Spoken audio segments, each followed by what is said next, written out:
हे friends, आप लोगों में से कईयों को मालूम होगा और आप लोगों में से कईयों को मालूम नहीं भी होगा कि trending star Khesari Lal Yadav ji Instagram पे लाइव आकर पवन सिंह को लेकर और पवन सिंह से जुड़े हर एक पॉइंट को लेकर खेसारी लाल यादव जी ने बोले हैं। क्या है ना फ्रेंड्स, आप सबों को ये जानकारी दे दूं, ये इन्फॉर्मेशन दे दूं कि पवन सिंह हमेशा बोलते रहते हैं कि मैंने ये किया, मैंने ये लिया, मैंने ये कर दिखाया, मैंने ये खरीद लिया, मैंने ये किया वो किया। और ठीक ऐसे ही पवन सिंह अपने रेंज रोवर गाड़ी को लेकर खूब चर्चा करते हैं। हर एक महफिल में जहाँ भी जाते हैं आते हैं पवन सिंह, वहाँ चर्चा करते हैं अपने रेंज रोवर गाड़ी को लेकर।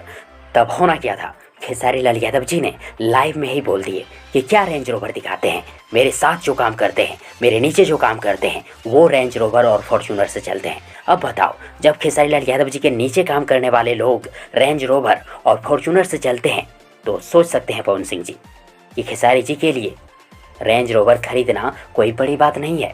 और आप सबों को ये भी बता दो फ्रेंड्स कि बहुत जल्द खेसारी लाल यादव जी मर्सिडीज खरीदने वाले हैं, ऐसी जानकारी मिल रही है। वैसे फ्रेंड्स, आप सबों को क्या लगता है, खेसारी जी मर्सिडीज खरीदेंगे या नहीं? कमेंट बॉक्स में जरूर लिखिएगा। और यदि आप सबों को ये वीडियो, ये जानकारी पसंद आई हो तो प्लीज़ वीडियो को लाइक करें, वीडियो को अपने दोस्तों के साथ शेयर जरूर करें और हाँ, चैनल को सब्सक्राइब करना और साथ ही चैनल के बेल आइकन को प्रेस करना ना भूलें।